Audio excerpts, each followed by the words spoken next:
Freedom lies in being bold. Robert Frost. Something caught my eye on Twitter not too long ago.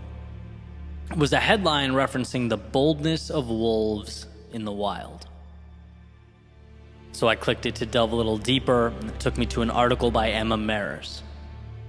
And here's the summary at like a 10,000 foot view. Okay, basically there's a parasite called T. gondii that infects animals and then causes those infected animals to act bold, perhaps even reckless in some situations. And the article states why and goes into some great detail, but for now I'm going to jump right to a specific point, because there's a part where the article mentions how two wildlife ecologists, Meyer and Cassidy, studied wolves at Yellowstone for 27 years. And upon studying them, they find something very interesting. After taking blood samples from 229 wolves, they found that wolves infected with that T. gondii parasite, that again makes them act bolder, were 11 times more likely than uninfected wolves to leave their birth family and start a new pack. The infected wolves were also 46 times more likely to become pack leaders, which Maris states are often the only wolves that breed. And so this appears to portray a direct link from boldness to increased social status and possibly even reproduction rates.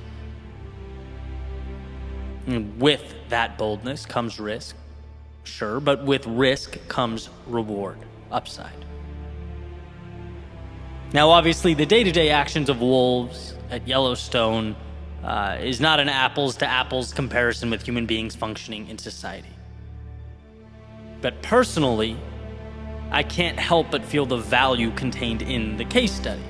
In fact, it was my thinking about it while falling asleep that prompted me to find the article again and share it, for the simple reason that I know there are places in my life that I can be bolder. I know there are places in my life where I can dial up that risk factor in exchange for results that supersede what I have now. You don't get more without giving more. And I know there are places I can give more. In fact, I'm pretty confident there are places every single one of us can give more. See, here's the thing. Being bold means drastically different things to different people. And it's in this truth that the magic is found. Boldness for one person might be completely different from someone else. It might be more travel. For another, it might be taking on a project at work. For another, it might be leaving a detrimental situation. For someone else, going through a low point or deeply challenging time, it might be simply getting out of bed. We are all operating on different planes at any given time. My bold today won't be my bold next week. That's just the way life works. But here's what I do know. We can all find within ourselves that courage to be bold in whatever arena we are in. And every once in a while, someone will say to me, yeah, but Eddie, can't you just be happy where you are? Why does it always have to be the next thing, or bigger, or better, or more? To which my response is, look, of course we should be grateful for what we have. Of course we should appreciate the gifts and the beauty that surrounds us day in, day out, because it's there and it's infinite. But, and you knew there was a but, human beings are purpose-driven. Our happiness is often derived from our progress. Our journey is the destination. And we often find when we look around that we have given pieces of ourselves away, sometimes without thinking about it. Perhaps we become stagnant with areas of ourselves that can be elevated, that are destined to evolve. I love looking back at those courageous moments in my life, right? They mean everything to me. I like to say it's the small things repeated day in and day out that make us who we are. The vast majority of the time, I believe that to be true. But those pivotal moments, those opportunities that our consistency creates for us, well, boldness in those instances changes everything. Walking onto a stage when you've never spoken before, when your body is physically rebelling and you don't want to walk on a stage, is everything. Calling U-Haul, packing up and leaving a situation that's no longer in your best interest, is painful, it's instantaneous, but is ultimately everything. Making an investment that you believe in, deciding to hire someone with incredible vision and talent, being vulnerable enough to share your thoughts with the world. These things are risky, they are bold, but in your world, they are everything. And so the obvious connection here is our desire to lead in a world seemingly void of adequate leadership. It's setting an example. It's not settling for the ground floor when the sky is the limit. Yes, on all counts. But it's also leading yourself. At times we forget just how important that is, that you need to lead yourself to something meaningful. Significant change does not come along without your initiating it. No doors open if you don't knock. The world will only give you what you ask of it. And I'm here to remind you that asking more of the world, yes, it's hard, it's uncomfortable, it requires you to be more today than you were yesterday, but you are capable of that. You are bold enough to be that. Robert Frost says freedom lies in being bold. I believe that's because in your courage lives the infinite. Upside so powerful that one simply cannot grasp it while standing still. So go find those areas of life, your life, where you know you're holding back, where you know in your soul you have more to give, and breathe life into them. Knowing that sure, in being bold, missing the mark is a possibility, but in never leaving, it's a certainty. If you never go, you will never arrive. So find the courage to ask more of yourself, because more there is.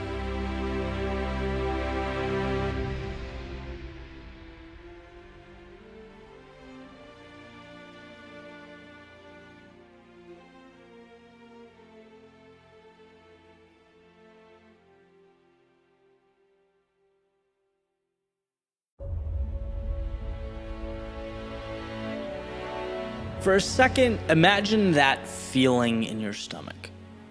The nerves, the discomfort, maybe even the doubt as you walk up to do that one thing that scares you, that stretches you just a little bit further than you're ready for. And as you move towards that sort of dark unknown, the mysterious discomfort, what's on your mind? Are you starting to rationalize? Maybe you're asking yourself, hey, why did I do this to begin with? It seemed like a good idea at one point. It seemed bold and adventurous. But now it seems like the wheels have hit the road and the narrative is shifting in real time. So try and recreate that feeling for a second. Looking fear in the eyes. Capture what it means physically, mentally. For me, it was public speaking, right? Half a decade ago, standing backstage, palms sweating, little voice in my head saying, hey, Ed, cubicle doesn't seem so bad right now, does it, genius? Maybe, for you in this scenario, it's that big test that feels like the weight of the world is on your shoulders, everything's on the line. Maybe it's something like starting a conversation with a complete stranger, interview for a job you want. Starting line of a race, having the courage to speak your mind online. Maybe it's doing something your family doesn't quite get, or your friends won't understand. Cutting ties with what's comfortable, a decision to be what you've always wanted to be. There's a million possibilities, right? There's a lot of fear that we dance with on a day-to-day basis. But in that moment, as your feet start moving in the very direction that will bring your ideas closer to your reality, and you're hit with that same feeling, that wall that tells us something isn't quite right, that's what I want to discuss. Because it's hard to be met with this feeling and still move confidently in the same direction, right? There's cognitive dissonance there. How can something feel wrong and be right? Should there be disconnect? You know, it's funny, I really enjoy reading quotes, and particularly Lewis Carroll has resonated with me over the years. You know, things he said in his works, they're witty, they're funny, but they're powerful. And one in particular stood out to me. It's why sometimes I've believed as many as 6 impossible things before breakfast. I just loved the concept, the idea of immersing yourself, you know, in the impossible, in the difficult, the thing that's not right in front of you, but sort of creating it as you go. So I got through The Looking Glass and Adventures of Alice in Wonderland, and it was an interesting read. I'm not sure I'd recommend it for everyone, but there was certainly one thing that popped out at me that I found incredibly valuable. And it was in Alice's journey holistically, right? So just, she goes into this rabbit hole, and the world is basically upside down. Nothing is as it was before she jumped. Nothing really makes sense. And what you see is her progression as a character, as she starts continually embracing the thing that feels abnormal, upside down and weird. But with each decision to move forward, she completely redefines this insane world that wasn't particularly warm and receptive to Alice to begin with. As she stands up to a queen running around ordering executions, she navigates a world with new rules and guidelines. She transforms the boundaries that used to define reality. And what I think is valuable is that there really wasn't this boom, transformative moment where everything changes. She just keeps subtly saying yes. She keeps moving forward without knowing for sure how things will work out or unfold, as if she's supposed to. And she becomes so accustomed to suppressing that feeling of fear and uneasiness that it almost becomes comical. She goes with it and becomes the author of a new story. She becomes untouchable in this world. And my point here, and for those of you not a fan of Alice in Wonderland, I appreciate you hanging on, but where these dots connect is that it's actually a pretty simple idea. Life unfolds in a way that is unimaginable when we shift our thinking from, oh no, here comes that feeling in my stomach again, my heart's pounding, my palms are sweating, so I've wandered too far. When you change that to, here comes that feeling in my stomach, heart pounding, palms sweating, so here comes the beginning of something incredible, life shifts. See, it's not running from that temporary feeling of fear and discomfort, but harnessing it. It's a weapon, it's a tool, right? It fuels the rocket ship headed to the moon. It's the water that seed of opportunity is dependent upon. And sure, it feels new and unsettling, and yeah, it's uncomfortable, but so is, as we learn, everything good. And sure, you could turn back. You could avoid that manufactured confrontation altogether, but man, you have to be okay never knowing what those peaks could have been. You have to be content imagining a life of adventure and not living it. And to me, that's a much steeper price, right? Because that feeling of fear in your stomach, it's temporary, it goes away, but the feeling of knowing you walked away when life held out its hand and offered you more, that doesn't go away. And see, I look at it like this. 2 things change every time you say yes.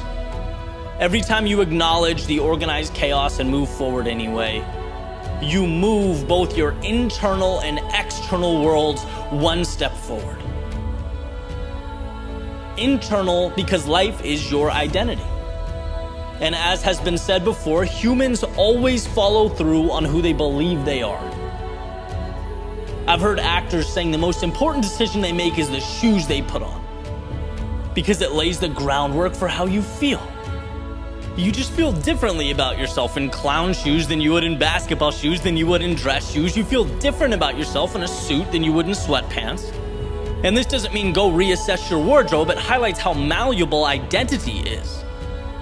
Yeah, we follow through on who we believe we are, but the powerful thing is who we believe we are is created every single day.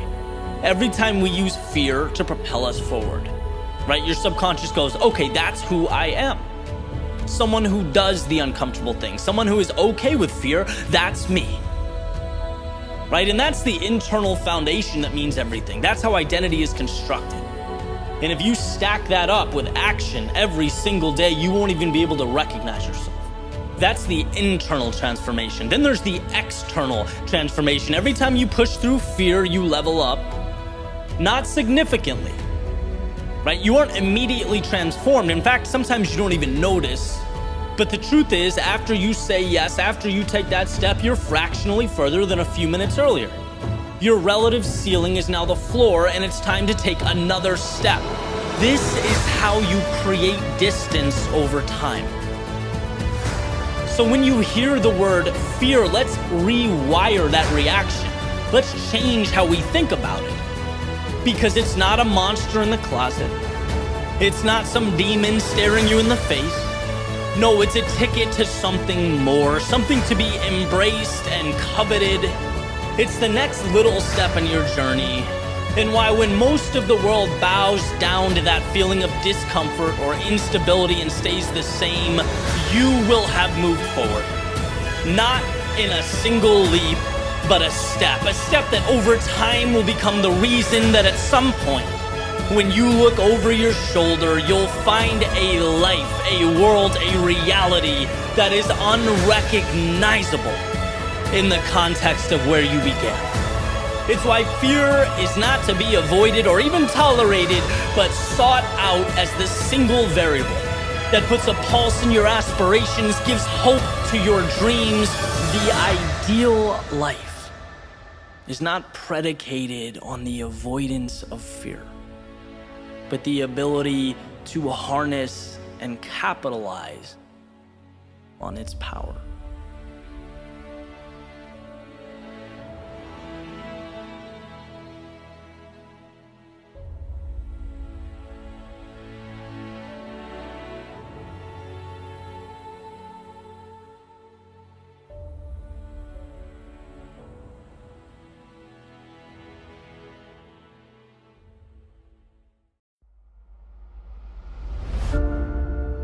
Sometimes what you don't do is more powerful than what you do.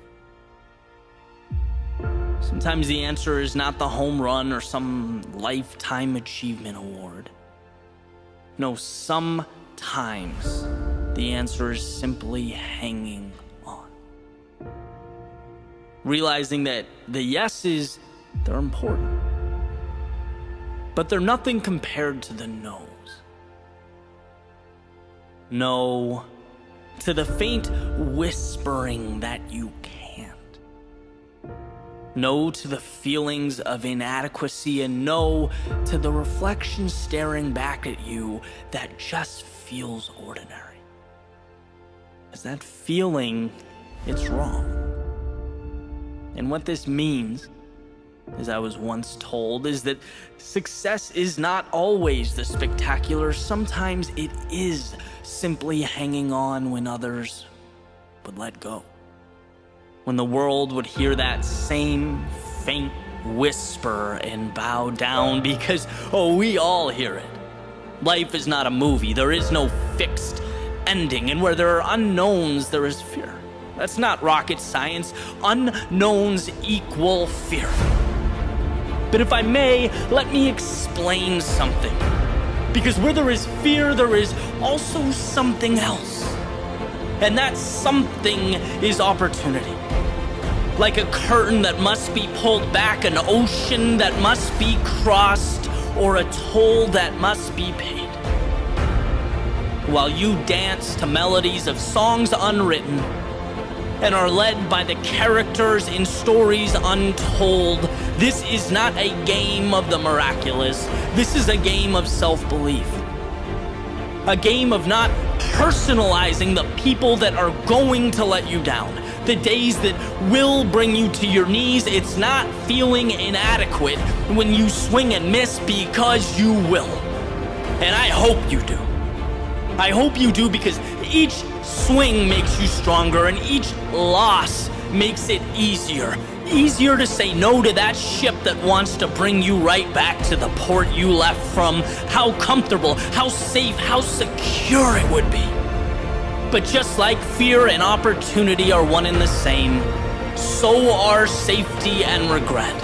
A concession, a wolf in sheep's clothing, and they are a lot of things, but they are not you. So forget about the grandiose. The magic is not in the moon.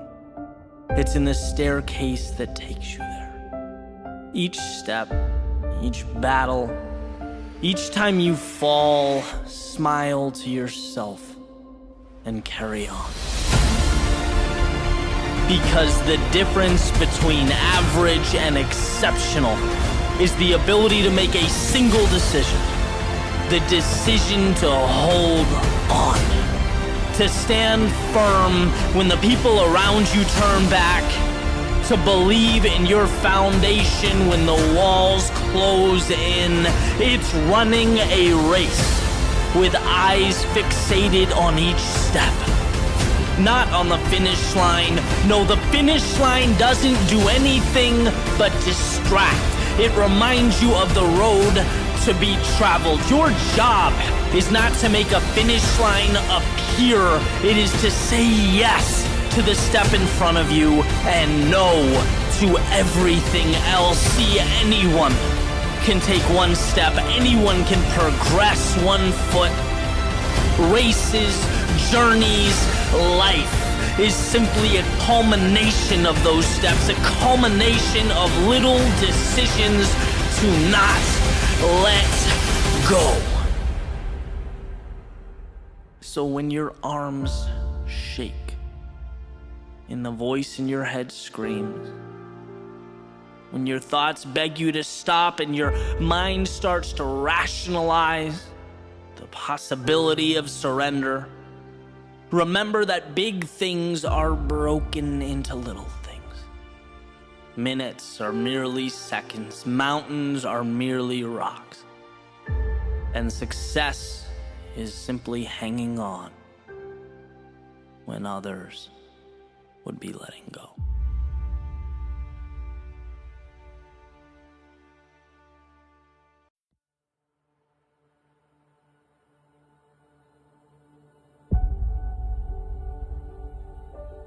I find it interesting that what we want most is often brought about by the inverse of what we'd expect.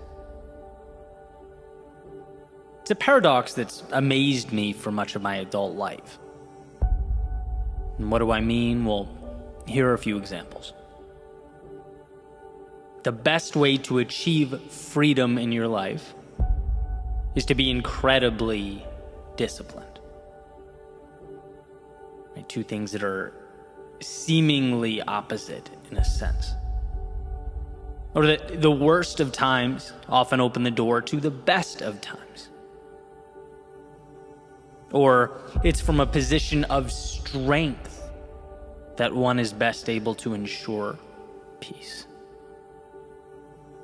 Or from our suffering, our pain, comes our purpose and contentment. Right? And you get the point. I could go on and on and on. But the reason this is so important, why I think it's worth discussing, is that it sheds light on the value hidden within our struggles. You know, when you realize the paradoxical nature of growth, the discomfort makes a little more sense.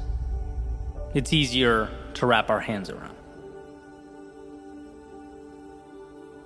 So let's say getting up early, Perhaps you weren't a morning person, but you're trying. You're trying because you think those few extra hours in the morning will add some lift. Right? The alarm clock goes off.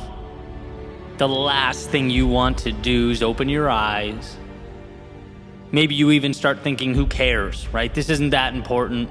You begin rationalizing ways you'll go back to bed and just make up for the time throughout the day. But when you simplify the equation, you realize what you have is an opportunity. And you're either going to say yes and capitalize on that opportunity, or say no and stay where you are. Discipline, even with the small, seemingly trivial stuff, becomes freedom. And if you want to position yourself for a life on your terms, where you're at the wheel on your schedule, it means facing demons just like this. It means you fight your fight now so that you can mitigate it later. Rather than saying, I wish, or beating yourself up for not being a little bit tougher in the moment, you instead get that sense of accomplishment. You get the luxury of time and freedom. And I think that's a simple but perfect example of how discomfort in one moment becomes contentment in future moments. Not a very intuitive trade-off. Or how about our low points? We all know no one escapes low points. I've always found them easier to handle and internalize when I know that it's bringing me closer to something valuable. When I know that there's something good on the other side and that the pain I'm feeling, the thoughts that are inevitably going to pass through my mind like clouds on a windy day, they're obviously not ideal, but they're not a waste either because something will come of them. And the goal in that moment, under the duress, is not to move the immovable. After all, you can only control what you can control. But it's to simply put one foot in front of the other until you emerge from the storm, because we all eventually emerge from that storm. It's when we get into the habit of trying to do what is outside the scope of our control that we do ourselves a disservice. Because look, we're human, equipped with human biology and human emotions, navigating a tough world that is indifferent to how we feel or what we think. And while we can certainly strengthen and fortify that emotional IQ, the reality is no one is on a high all the time. Life is ups and downs. And when we realize our superpower is not to fight the down times, but to accept them, take them in stride, learn from them, and extract the value, we empower ourselves. We're giving ourselves permission to live life just a little fuller after what we've experienced. The human experience requires many seemingly contradictory puzzle pieces all working together in unison to create that final illustration we're looking for. Not just discipline and freedom, not just low points and high points, but countless others. Jordan Peterson, of course, famously discusses chaos and order, and how both not only exist, but are pivotal to a fulfilling life. We are designed for chaos. We must step out into unknowns, situations that feel bigger than us. The courage to do so ultimately becomes the pathway to order. As we get used to the change, we acclimate, we find our answers, and ultimately create a sense of fulfillment. The challenge being that now we have conquered our demon, we must prepare for the next. Because just like too much chaos isn't good, too much order is equally destructive, right? Another example of something we'd assume as negative. Chaos being the thing in actuality that paves the way for better days. It's a staircase. I've heard Tony Robbins say something similar when talking about our need for both certainty and uncertainty. We must have some elements of everyday life mapped out, but too much creates a mundane existence without the adventure and growth we've been looking for. It's from the unknown we capture more of ourselves. It's from the uncertainty we get growth. And I say all of this, not just because I think it's fascinating in and of itself, but because it's incredibly easy to forget, especially in the thick of things, that it's all essential to life working the way it should work. Those losses become gains. The disappointment becomes growth. The down times become launching pads to evolved experiences, greater adventures, and new chapters. It's certainly not intuitive to look in the mirror when amidst life's chaos and say thank you to the universe. I get that. I'm not implying that you should. But I am saying it helps to know, it helps to be aware of the paradoxical nature of your journey. I look back at the times I was most fearful or angry at myself, and if I could go back and tell that version of me one thing, it would be that all that adversity is going to push me forward. That I'd never have the things I wanted most if I didn't step into all that discomfort. That it's going to be okay. That I'm going to be incredibly thankful for it all, and so will you. This is the push-pull of life. The chaos and order of the day. It is not in spite of, but because of those moments, you'll be more than you've ever been. The human experience is a paradox. And the quicker we get that, the quicker we let it work for us. No more fighting unwinnable wars, but rather taking all that we can control and using it to lift ourselves up, to be our best selves, to make tomorrow the miracle that it can be.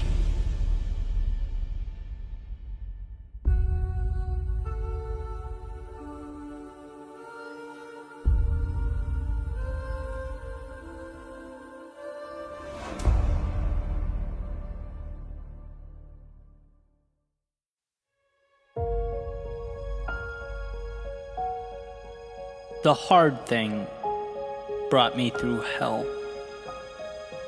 but also to that which exists on the other side. The hard thing prompted me to question and doubt, but also provided the pieces I used to build my confidence little by little. It made me ask the tough questions, the ones maybe I didn't want to hear the answer to, but also gave me the power to transform those answers I didn't like. The hard thing meant forfeiting being the expert in my world in exchange for the role of student in a foreign arena. Gave me new ladders to climb, new possibilities to reach for. It showed that true growth requires a willingness to be the beginner. It took some people out of my arms, my circle, my work, and in some cases my life altogether, but always seemed to open the door to those souls better aligned, those conducive to the journey and the process. Let's remember what the hard thing is. Beyond the pain, because we all know it does bring that. Beyond the challenges, because there are certainly many. Beyond all that exists the hope and the change and the promise. Robert Frost says the best way out is always through. Through because it's the chaos, the haze, the darkness of night that shapes us. It's in being broken that we learn to rebuild our world with the pieces, and perhaps most importantly, we learn that such a rebuilding process is possible to begin with, that the now is not mandatory or permanent. The hard thing, as it turns out, is nothing more than a transaction. Turbulence for the view above the clouds, fear in the moment for confidence in the future.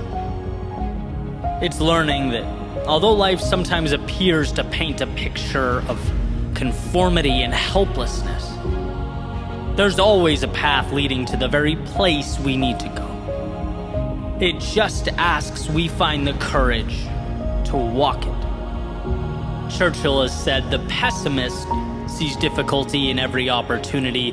The optimist sees opportunity in every difficulty." And this beautiful message rings true. Because from the difficulty is the advantage. And sure, our first instinct is to see the problem. Our eyes tend to initially fixate on that which is unfortunate. But beyond that is where we get the most incredible things life provides, as if one is removing the shell or outer layer in order to get to the nutrients in the center, the ingredients required for growth, the pieces necessary to experience life at its fullest. And so we must be reminded that those opportunities, they're not rare, they're not reserved for everyone but you. They just tend to disguise themselves as the things we're most inclined to disregard or walk by. But if one finds the courage to move into them, through them, if one can see the difficulty not as a deterrent but as a bargain, they'll be given everything on the other side. Reality is not changed with a magic wand or the granting of a wish. It's from staring down the hard thing and moving directly into it, one little step at a time.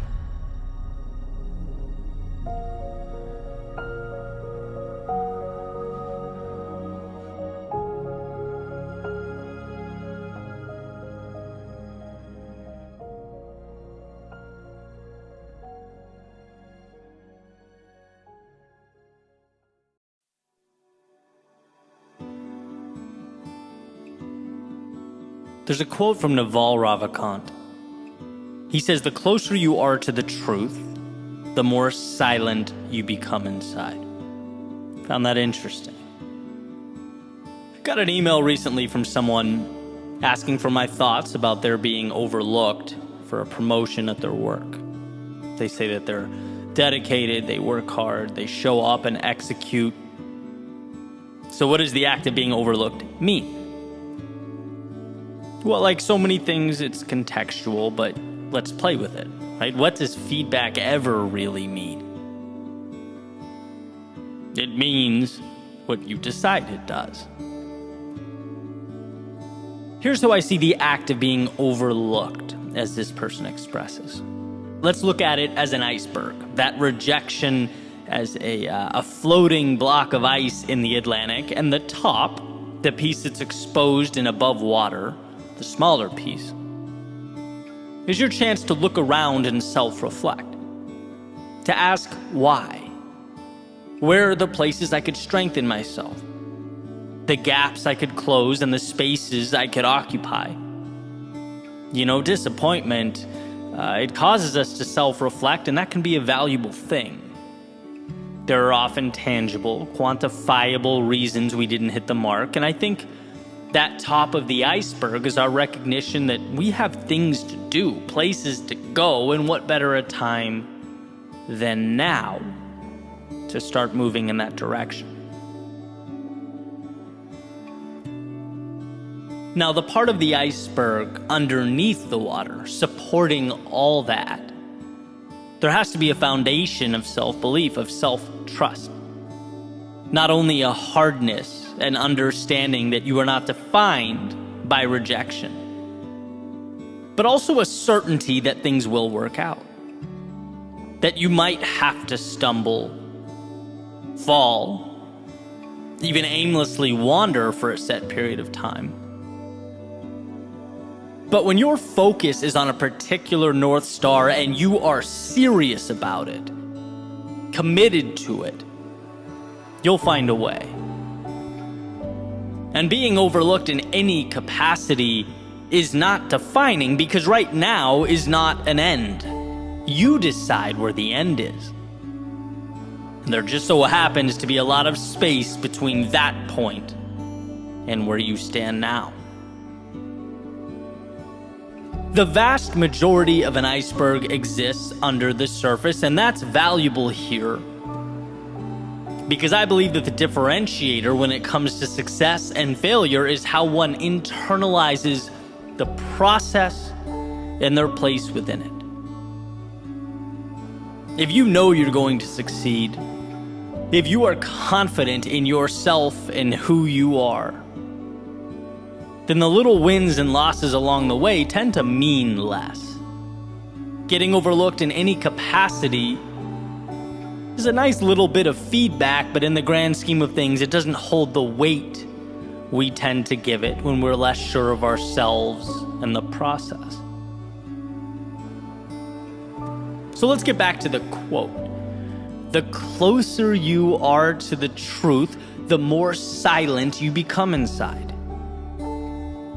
Well, here Naval is stating in one of his podcast episodes that the wiser someone becomes, the more quiet or stoic they become. Referring to the character that I allude to all the time in this podcast, the loudest person at the table, right? Always talking or seeking attention. Often this character is overcompensating for something. And that's what Naval is, in my opinion, properly stating. But I want to hijack the quote a little bit, because I think this applies to our own mental chatter as well. When we are sure of ourselves and what we're doing, the internal dialogue is reduced. When we believe ourselves to be correct and in line with our values and our vision, the mind tends to be calmer. And I can use this YouTube channel and podcast as an easy example. Right? I have self-belief when it comes to my ability to do this. I've invested years and years and believe that over time it's become a strength of mine. So when that inevitable negative feedback or comment comes in, which happens, right? It's the internet. I take it for what it is. It's the tip of the iceberg. I assess whether there's any value to be extracted, and if there is, I put it in my back pocket. But the point is, I then move on. Because underneath the surface, under that tip of the iceberg, there is such a substantial amount of self-belief and determination in the process that negativity, it means very little. It doesn't define me. And that's the point that I aspire to cling to. And conversely, as counterintuitive as it seems, I think we should be the same way with positive feedback. Right? Like when nice things are said, it makes us feel good and we should be grateful, sure. But the idea is the same. Examine, pocket the feedback, and move on. Because if we rely too extensively on good feedback for our self-worth and our sense of identity, it's going to be hard to avoid doing the same thing when the other stuff comes in. It's about having a vision and trusting yourself, right? This is not you versus the world. This is you versus you, and we can't forget that. It's a person committed, determined, on fire in their purpose, collecting data along the way to something greater. And look, sometimes that data comes in the form of being overlooked. It highlights ways you need to make yourself stronger and better. But sometimes it validates and recognizes your greatness, the value you're already adding to the world. Either way, you're moving forward because it's who you are. And as long as you tell yourself you're going to win, and those 2 feet underneath you haven't stopped moving, you're putting yourself in position to capitalize on all the opportunity life has to provide.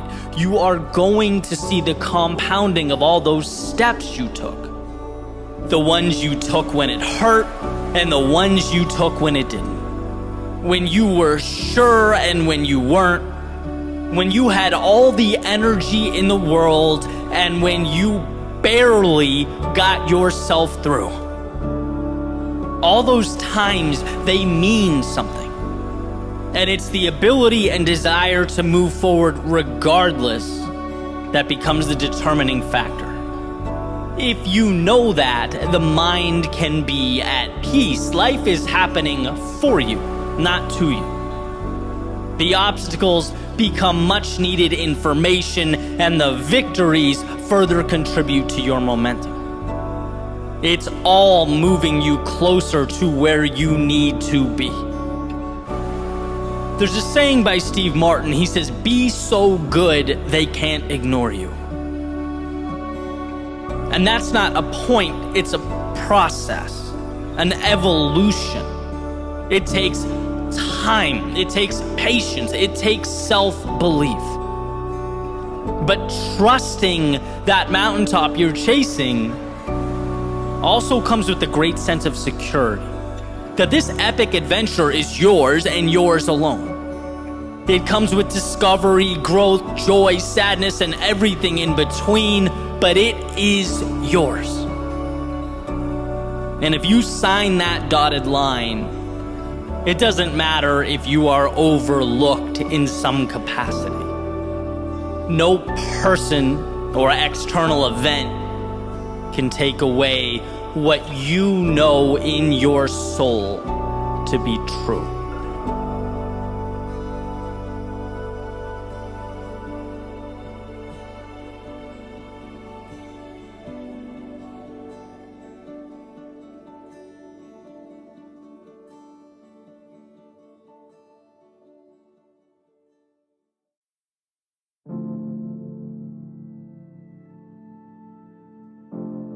Around 2011, I hurt my left arm and had to get surgery. So for a while, I was pretty limited as far as what I could do with my upper body. And that's really when I fell in love with running. I started doing it almost every day. Sometimes those long runs outside, clear my mind, sort of reset a little bit. And sometimes I'd mix it up, hop on the treadmill and do my favorite workout, which was a pyramid, right? Where you break 10 minutes into 4 segments, 4, 3, 2, and 1, increasing in intensity with each segment, and then you start over. And that's where this whole idea comes from. It's this treadmill workout that I want to talk about, because there's a little ritual I picked up that I still implement to this day, and it was simple. At the very end of my workout or my run, I would always add 22 seconds. My lucky number twice, 2 and 2. So for example, if I told myself, the workout's going to be, 3 pyramids or 30 minutes, I would stop running at 30 minutes and 22 seconds. And if I told myself it was going to be an hour, I'd stop at 1 hour and 22 seconds. Always tacking on that 22. And I don't really remember the first time I started doing it or even why. But like so many things, that 22-second period organically became a habit. Sort of evolved to take on a life of its own and would come to symbolize for me a little challenge. The idea that the end is never really the end. And no matter how tired I was or how bad I wanted to stop, especially when you can see that finish line in reach, I could always squeeze out a little more. Like there's always something extra to give. And you could certainly go down that 22-second rabbit hole, right? Just 22 more seconds. And then you finish that and you realize you can do just 22 more and just 22 more. It's like this never-ending spotlight into how incredible we are as humans. That our stopping points almost always are constructed. Rarely is there not an extra 22 seconds or 22 somethings we can endure. And not only that, I think there's a case to be made that our growth occurs in that final push. There's a ton of value, hidden away in there. The stretching of the mind and body, the last rep that breaks down the muscle, the last few seconds of that run that force the lungs to work their hardest, exhausting that last bit of energy and focus, studying for an exam. Maybe that's where you confirm your comprehension and understanding of the subject matter. It's like when we are pushing ourselves just outside the limits we drew up, we are simultaneously expanding those limits. And so over the years, I've adopted that mentality. And I look at myself in the mirror now and I can see it. I'm not the same person I was a decade ago. Those little decisions to add on 22 seconds, they stack up, and they stack up in a unique way. Because it's not necessarily about the time. It's not the same benefit that, say, an hour every morning at the gym would bring. Obviously that would be incredibly valuable, but in a different way. I'm talking about mentally, an armor that we come to wear, an identity that gets materialized. It's how you see yourself and how you see the world. You understand how manufactured our parameters are.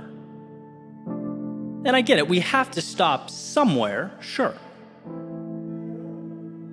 But it's an acknowledgement that those somewheres are fiction. They are arbitrary. You weren't made to exist within them, but to stretch them, to recreate them.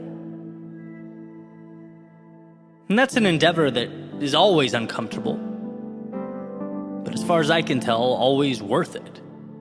The strength to go a little bit further than initially intended or designed is what will place you in a league of your own.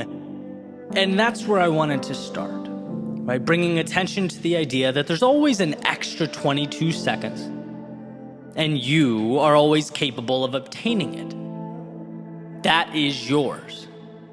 Whether you choose to see it or not, it's an option. It's always an option. Which sort of connects us to my next thought. If I know that's who I am, someone that fights for that 22 seconds, if I know that's what I'm capable of, and that's what lights me up, what about those times in my life when I had no desire to reach for the extra 22? Because sitting here, I can think of plenty. I can think of times when there was dissonance between my identity and my actions.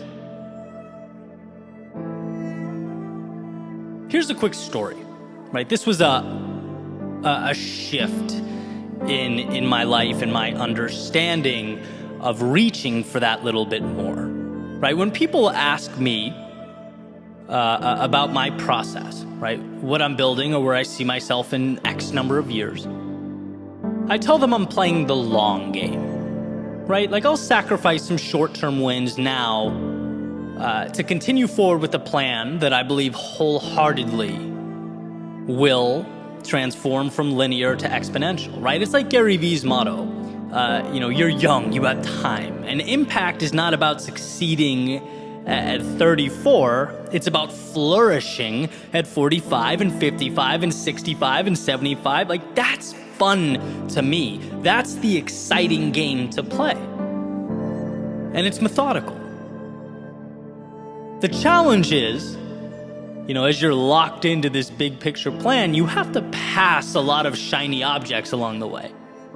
A lot of, hey, look at them over there. Maybe I should be doing that too. That worked for her. Will it work for me? Right? Sometimes you forget to trust yourself and stay the course. And so a few years ago, I felt this pressure to pivot, to adjust focus. Right? I'd been, talking with some mentors of mine who were, very successful in their individual fields and passions. And I thought, hey, you know what? It's time for me to start focusing less on the craft and more on monetizing the craft, right? The dinero side of things, which is great and it's healthy, but here's the catch. As long as you're doing it in a way that aligns with who you are. And so a few months go by, and I found myself living in this overly sized and priced condo on the beach that I was going to use to impress clients.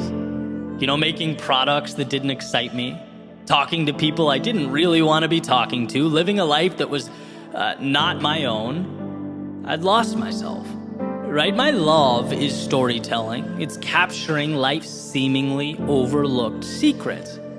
That's what I get excited about in the morning. That's the value I want to share with the world. And look, money is important. It's necessary. It's freedom. But for me, it can't be about the money or I lose the drive. Right? And here's the point I'm making where it all comes together. What I found is that when you're a stranger in your own body, there's almost no incentive to push for that little extra. It's like, who cares about fighting for 22 seconds? I'm so misaligned, I don't even want to be here. Right? That is the red flag. That's the indicator that it's time to adjust. Because if I'm someone who wants more, who pursues and acquires more, and I don't feel the urge to do so, it's time to change. And I broke the lease, put everything I had in a car, went on a little 3-month excursion, realigned. Right? If I'm not willing to suffer through that little extra, to go above and beyond, it's not for me. And so that's a big example, but it obviously manifests in smaller ways as well. Yes, you are someone who can and will chase down the beauty in life, who will transform that little extra into something meaningful, but you also have to position yourself and the world around you to make it possible. And when you don't feel that hunger inside, and this is the point you need to understand, it's not you, it's not broken hardware, it's not that you innately lack drive or confidence. It's that you need to rearrange the scenario. You need to find alignment. Because I promise you, if you want something enough, you'll be willing to fight for it, to hurt for it, to break boundaries for it. But you must first make sure that you're pointed at something you want, something that moves you. And here's the part where I remind you of all those things you've already overcome in your life. Of all the times you thought your tank was empty, but you found a way. All the times you were hurting, but kept moving. All the times you were broken, but put yourself back together. We are not told in school or at work how resilient we are. We're not told that we often stop thousands of 22-second periods short. We aren't told that we're living at a 30% capacity, operating at a fraction of our potential. We don't even realize the little miracles we've created along the way. A strong purpose and a willingness to stretch yourself as you pursue it will change your life. And that's not hyperbole, that is fact. If you want what you've never had, then push yourself further than you've ever gone. And we're talking little stressors, expanding one step at a time, until you eventually look over your shoulder and see the miles you've traveled. Until you look at your reflection and see the evolution that has occurred. It was never just 22 seconds. It was a consistent and sustained shot at the walls you placed around yourself for the opportunity to see them crumble.